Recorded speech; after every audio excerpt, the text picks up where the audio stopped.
আমানতকারীরা আজকেও আন্দোলন করেছে, মানববন্ধন করেছে গুলশানে এবং মতিঝিলে নিয়মিতই তারা আন্দোলন করে যাচ্ছে। পাশাপাশি চট্টগ্রাম এবং রাজশাহীতেও আন্দোলন শুরু হয়েছে এবং তাদের বিপরীতে বাংলাদেশ ব্যাংকের মুখপাত্র বলছেন যে ধৈর্য ধরতে হবে। এই ধৈর্যের মেয়াদকাল আর কত? একদিকে আমানতকারীদের আমরা অনেকেই দেখতে পাচ্ছি যে চিকিৎসার জন্য টাকা পাচ্ছে না, কেউ মেয়ে বিয়ে দেবে, ছেলে বিয়ে দেবে, সেখানে অর্থ পাচ্ছে না। নিজের অর্থ ফেরত দিতে আর কত ধৈর্য ধরতে হবে তাদের? না, আপনার অবজারভেশন সঠিক। যে আসলে আমি এটাও দেখেছি যে অনেকে তালা নিয়ে ঘুরছে, যে সমস্ত ব্যাংকের যে শাখা আছে, উপশাখা আছে, সেখানে তালা ঝুলিয়ে দিচ্ছে। এটিএম বুথগুলোতে টাকা নেই, তারা পে অর্ডার অথবা এফডিআর ভাঙাবে, সেগুলোতে কোনো টাকাই তারা এখানে পাচ্ছে না। ধৈর্যের মেয়াদ কতদিন সেটা আসলে সঠিকভাবে বলা সম্ভব না। তবে বাংলাদেশ ব্যাংকের পক্ষ থেকে কার্যকরী উদ্যোগ যেটা আমরা দেখতে পাচ্ছি, আগে আমানত বীমার যেটা সিলিং ছিল ১ লক্ষ টাকা, সেটা বাড়িয়ে ২ লক্ষ টাকা করা হয়েছে এবং ইতিমধ্যে ২ লক্ষ টাকার মতো কিন্তু অনেকেই তারা পেয়ে গেছেন।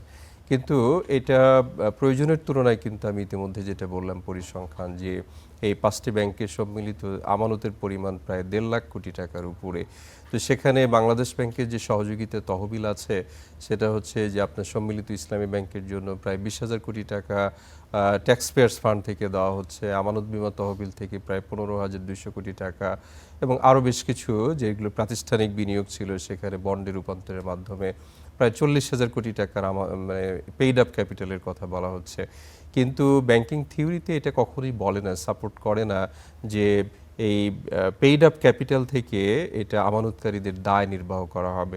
বরং পেইড আপ ক্যাপিটাল থেকে এটা বিনিয়োগ করে যে রিটার্ন আসবে সেটার একটা মানে লভ্যাংশ, সেটা হয়তো আমানতকারীদের সাথে শেয়ার করার মতো হতে পারত।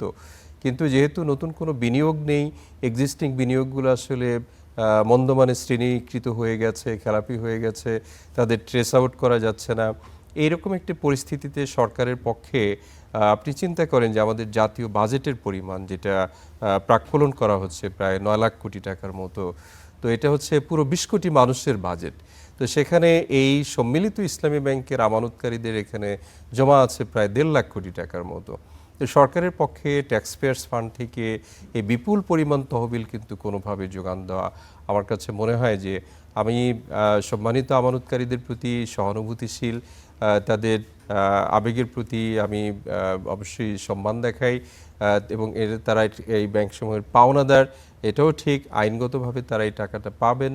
কিন্তু সরকারের পক্ষে আমার কাছে মনে হয় না এই বিপুল পরিমাণ যে দায় এটা নির্বাহ করা এককভাবে সম্ভব। তাহলে এই অর্থের যোগানটা কিভাবে সম্ভব হবে? কারণ জনগণের অর্থের নিরাপত্তা দেওয়ার দায়িত্ব তো রাষ্ট্রের।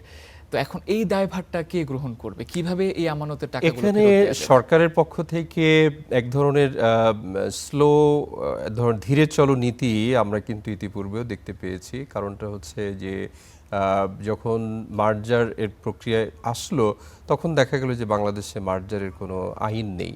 তখন তারা হচ্ছে তড়িঘড়ি করে একটা ব্যাংক রেজুলেশন অধ্যাদেশ তৈরি করলো ২০২৫। তারই ধারাবাহিকতায় হচ্ছে সম্মিলিত ইসলামী ব্যাংক ঘোষণা করা হলো মার্জার প্রক্রিয়া এগিয়ে নিয়ে যাওয়ার জন্য।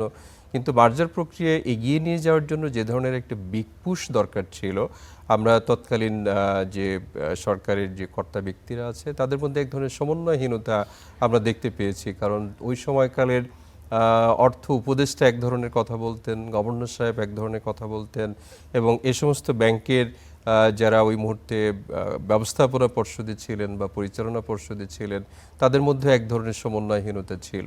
তো সুতরাং সরকার ওই মুহূর্তে যে খুব বেশি মাত্রায় এই ব্যাংকটাকে মানে একীভূত করে তারা এগিয়ে নিয়ে যাওয়ার জন্য খুব যে আন্তরিকতা ছিল সেরকম না।